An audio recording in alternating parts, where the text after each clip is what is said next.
You know a ship is sinking when the rats start to scurry.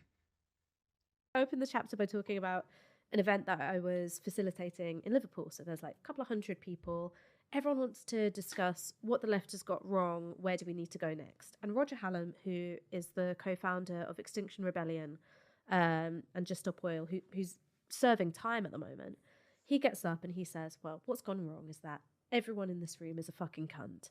And then you had all these people who were saying, you've brought violence into the space. I've been harmed. Everyone's been harmed. This is white anger. Like, somehow it became a racial thing. And I was like, cunt is not what the C in POC stands for. like this is not a racialized term at all. How is it that a room full of adults can be derailed in such a way? I didn't write about this in the book because I wasn't at this organisers weekend, but a friend was, where they were doing an icebreaker where you had to pretend to be a kitchen utensil, and someone pretended to be a salad spinner, and then some other people said, well, that's white supremacist and classist because who has a salad spinner?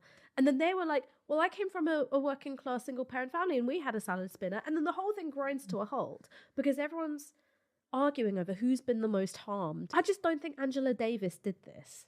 I don't think that Huey Newton did this. I don't think that George Jackson, like, you know, when he's in Soledad prison, was like, how have I been harmed? And then was like, okay, but then what accounts for this change? And so I look at the origins of identity politics and I look at the way in which it has become just so obsessed with the self.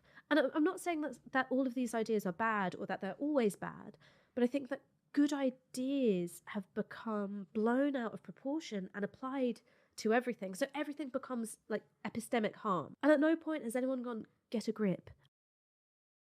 There was an entire YouTube channel ecosystem telling you to get a grip from 2015. And I think the reason why they don't isn't because they think it's fine. I think it's because they're scared of social ostracism. Yep. Ash is on a bit of a media blitz to promote her new book, which is being published by the evil capitalists at Bloomsbury Books. This is quite the change in tune to the old Ashokar, I'm sure many of you remember.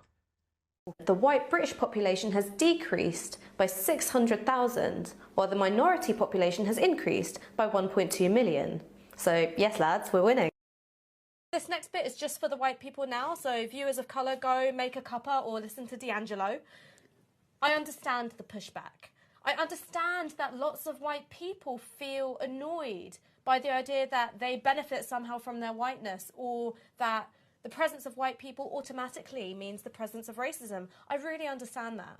But with all love and all kindness, this really isn't about you. We've been talking about today together is whiteness as a composite. So rather a single process of racialization against a single tangible racial other, we're going to realise that it's made up of lots of different processes of racialization. For me, the metaphor that I find useful for thinking about whiteness as a composite is Isaac Newton's 18th century experiments with light. And at the time, the scientific consensus that white was the purest form of light. It wasn't made up of anything else. And through his use of prisms, he found out that actually it was a composite of every single colour of the spectrum. That's the way I like to think of whiteness. It's a composite of every process of racialization that white people have imparted. Now, you may have noticed Ash has changed more than just her opinions.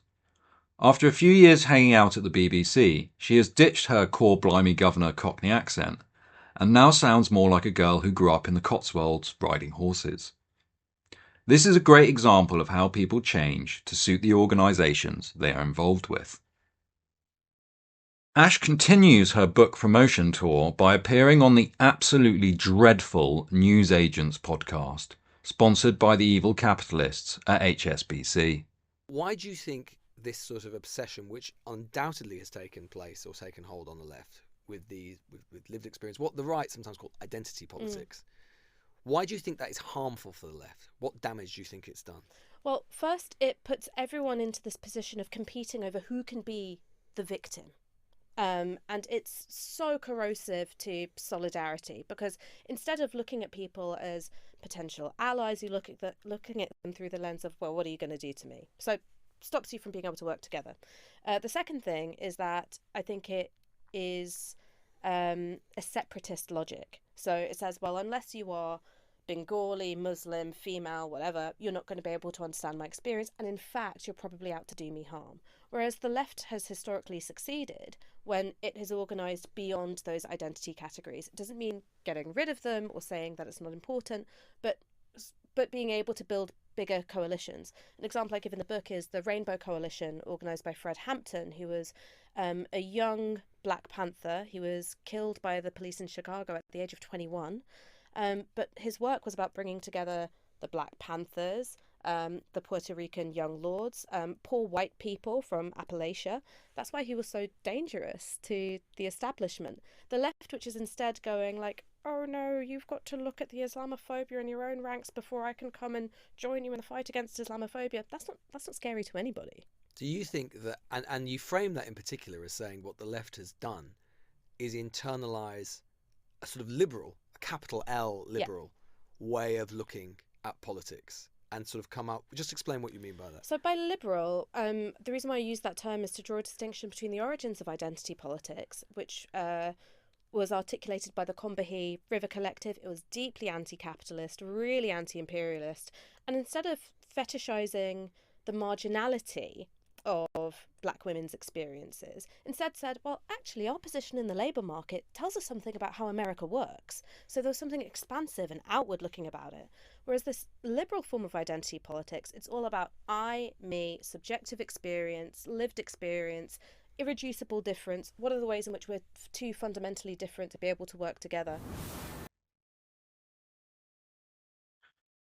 One of the reasons I don't like Ash is that she is always referencing terrible people who promoted or committed violence, like Franz Fallon or the Black Panthers, who murdered their own accountant for asking questions about where the money was being spent.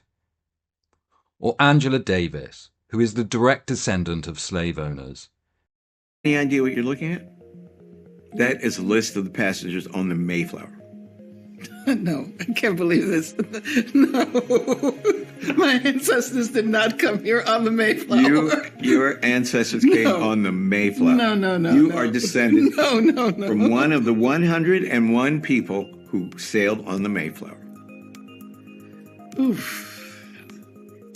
That's a little bit too much to deal with right now. Did you ever, in your wildest dreams, think that you may have descended from people who laid Never. the foundation Never. for this country?